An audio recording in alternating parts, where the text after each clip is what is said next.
वक्त्रम विकारेण, सत्संग क्या करता है? मन को एकाग्र करना सिखाता है, मन को स्थिर बनाता है, और मन जैसे स्थिर होता है आप सर्वांगीण स्थिर होना प्रारंभ कर देते हैं। ये अस्थिरता अस्थिरता आपके चित्त में क्यों है? क्योंकि मन स्थिर नहीं है, और मन स्थिर केवल सत्संग से होगा। आज बहुत बड़ा दिन है। आज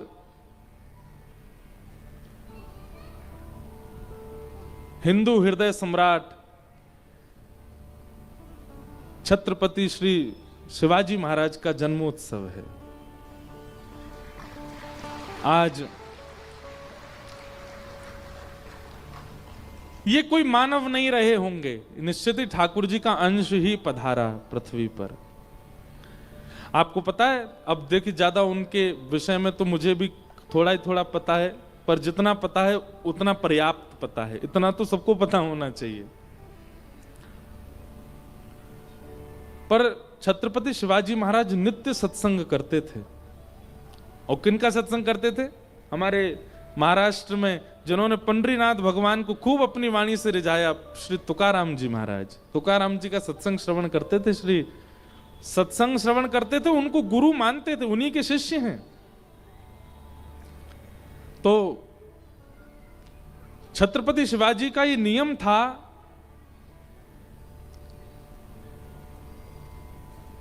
वे कहीं भी प्रवास पर होते थे तो एक व्यक्ति उन्होंने इसी के लिए बैठा रखा था कि बस ये देखते रहो श्री तुकाराम जी महाराज, संत श्री तुकाराम जी महाराज का इस समय सत्संग कहां चल रहा है, हमारे प्रवास से कितना दूर है, कितना समय लगेगा। अगर संभव होता था तो वे अपने घोड़े पर बैठ करके बहुत कम सैनिकों को लेके, 3-4 लोगों को लेकर के, और रूप बदल के, महाराणा रूप में नहीं, छत्रपति रूप में नहीं, बहुत दीन रूप धारण करके जाते, कोई पहचाने ना, और जाकर के सत्संग श्रवण करते थे श्री तुकाराम जी महाराज का।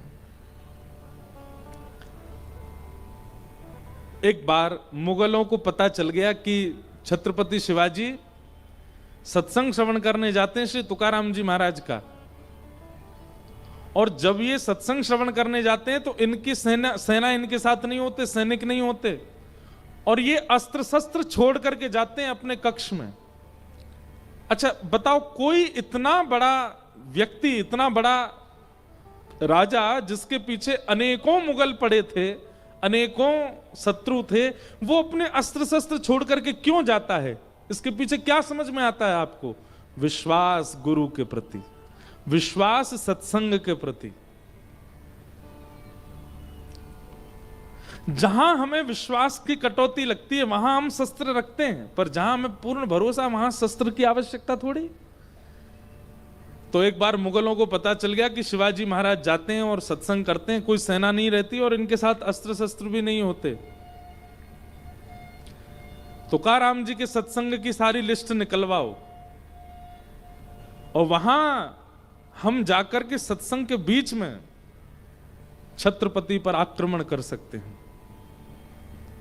तो एक बार तुकाराम जी का सत्संग चल रहा था, शिवाजी महाराज को पता चला तो अपनी सेना छोड़ करके, अपने वस्त्र बदल करके, अपने अस्त्र शस्त्र छोड़ करके बिल्कुल सामान्य सा रूप धारण करके पहुंच गए। और मुगल पहले ही वहां पर अपनी पूरी व्यवस्था कर चुके थे कि यहां छत्रपति आएंगे तो यहीं पर ही उनको बंदी बना लिया जाएगा, और यहीं पर उनके साथ में जो हमें करना कर देंगे, यही सबसे अच्छा अवसर है। शिवाजी महाराज जाकर के तुकाराम जी का सत्संग श्रवण करने लगे, नेत्र बंद करके, बड़े ध्यानस्थ होकर के, एकाग्र होकर के सत्संग कर रहे थे। और तभी श्रोताओं का, सत्संगियों का रूप धारण करके वहां मुगलों ने प्रवेश किया, छुपा करके अस्त्र शस्त्र। जैसे ही सत्संग में प्रवेश किया तो वहां 100-200 जितने भी वैष्णव बैठे थे सब छत्रपति के रूप में प्रकट हो गए। अब मुगल ये पहचान नहीं पा रहे कि इनमें से असली छत्रपति कौन है, इनमें से असली शिवाजी कौन है। जिसको देखें वही शिवाजी के रूप में दिखाई देने लगा। महाराज मुगलों की बुद्धि घूमने लगी, चकराने लगा दिमाग, ये क्या हो गया, इतने सारे शिवाजी, 200 शिवाजी महाराज बैठे हैं भीतर। दौड़ करके गए और जाकर के मुगल शासक को कह दिया, बोले महाराज इससे बढ़िया तो युद्ध भूमि में ही लड़ लेंगे। क्यों? लाखों की सेना के बीच में छत्रपति अकेला दिखाई तो देता है, पर सत्संग में नहीं जाएंगे। बोले क्यों? बोले वहां तो सारे ही छत्रपति बन जाते हैं, वहां तो तुकाराम जी में भी छत्रपति शिवाजी की झलक सी दिखने लग जाती है, वहां नहीं जा सकते। शिवाजी महाराज खुलेआम सत्संग में जाते थे, पर कभी कोई आक्रमण नहीं कर पाया उन पर। एक बार बताते हैं, एक बार फिर प्रयास किया किसी सत्संग में जाकर के आक्रमण करने का, तो मुगल सेना पूरी सत्संग सभा में घूम के आ गई। तुकाराम जी बैठ करके बढ़िया प्रवचन कर रहे हैं, पर आगे एक भी व्यक्ति दिखाई नहीं दे रहा, पूरी सभा खाली। मुगल लोग भी बोले ये किसको प्रवचन सुना रहे हैं, कोई बैठा तो है नहीं यहां पर यह सत्संग का प्रभाव था कि शिवाजी वहां बैठे थे पर अदृश्य हो गए। तो सत्संग जब आप बहुत संख्या में बहुत समय सत्संग को देने लग जाते हैं ना, तो आप परखना नहीं पड़ता आपको, आपका स्वभाव ऐसा, आपका चित्त ऐसा हो जाता है कि सामने आके व्यक्ति आपके बैठा नहीं कि आपको उसके सारी डिटेल पता चल जाएगी, कैसा है, क्या खाता है, कहां रहता है।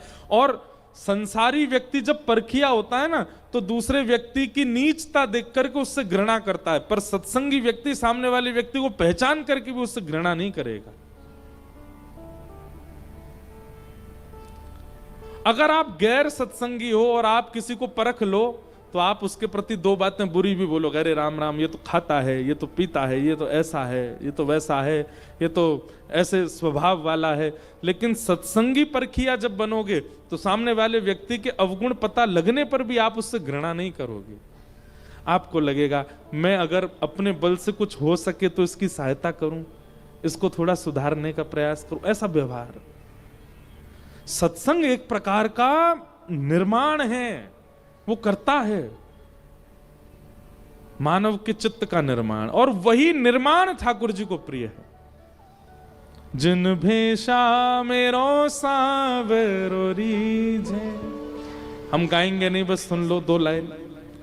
मैं सो ही भेष धरूंगी हो, मैं बैरागन हूंगी। इसी पद में मीराबाई कहती हैं, गुरु के ज्ञान रंगू तन कपड़ा। गुरु के ज्ञान से अपने तन के अपने मन के कपड़े को रंगूंगी। गुरु के ज्ञान रंगू तन कपड़ा, साधा भेष रहूंगी। मीरा के प्रभु गिरधर नागर, मीरा के प्रभु गिरधर नागर। साधु संग करूंगी हो, मैं तो साधु संग करूंगी हो, मैं बैरागन हूंगी, मैं बैरागन। क्यों? क्योंकि साधु संग, वैष्णव संग, कथा संग हमारे चित्त का ऐसा निर्माण करता है कि ठाकुर जी को हम प्रिय लगने लग जाते हैं।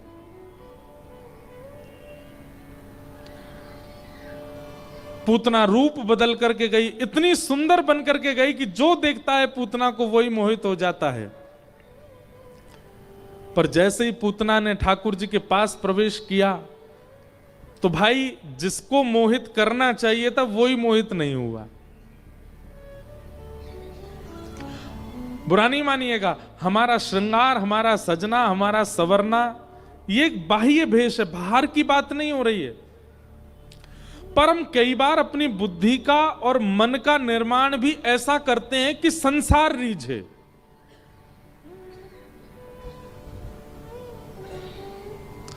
वो ज्ञान लेने का प्रयास करते हैं जिनको 4 बातें 4 लोगों के बीच में जब मैं जाकर के कहूं तो 4 मेरी वाहवाही करें, ऐसा ज्ञान हम लेना चाहते हैं बुद्धि में।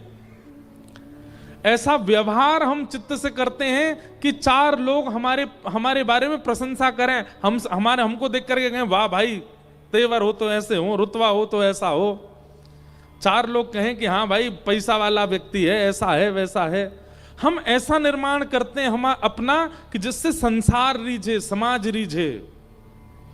लेकिन एक बात याद रखिएगा, इस संसार का एक बहुत कटु स्वभाव है, वो आज आपसे रीझ रहा है, कल आपसे रीझेगा, इस बात की कोई गारंटी नहीं है। इस संसार का कटु सत्य है। आप कितना भी अपना निर्माण कर लीजिए दुनिया को रिझाने के लिए, एक दिन ये सब आप पर हंसेंगे, आपको देखेंगे तक नहीं। इसलिए भैया पहले से ही ऐसा निर्माण करके चलो कि केवल राधा रमण रीझें, और वो एक बार रीझ गए तो फिर सदा रीझे ही रहेंगे, कभी मुंह फेरेंगे नहीं आपसे। संसार तो बड़ा दुष्कर है। इसलिए संसार को प्रिय लगे ऐसा स्वभाव, संसार को प्रिय लगे ऐसा ज्ञान, संसार को प्रिय लगे ऐसा निर्माण अपना अब बंद कीजिए करना। अब तक कर लिया ना, अब मत कीजिए।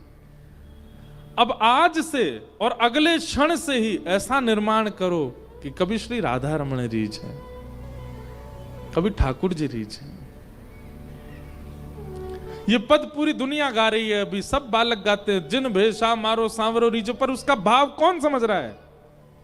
बनी है ऐसे कि राधा रमण रीझ है आपसे।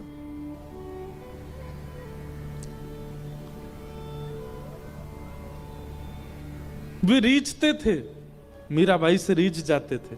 मीराबाई जब जब मंदिर में जाती थी, किसी भी मंदिर में प्रवेश करती थी, वहां के ठाकुर जी की अलग ही मुस्कान हो जाती थी। ठाकुर जी रीझ जाते थे, मीरा आई है। श्री तुकाराम जी महाराज, नामदेव जी महाराज, ये ऐसे भक्त हुए जिनसे पंडरीनाथ भगवान, विठल भगवान रीझ जाते थे। हमसे नहीं रीझते, हमसे नहीं रीझते ठाकुर जी। निर्माण कीजिए ऐसा रीझें।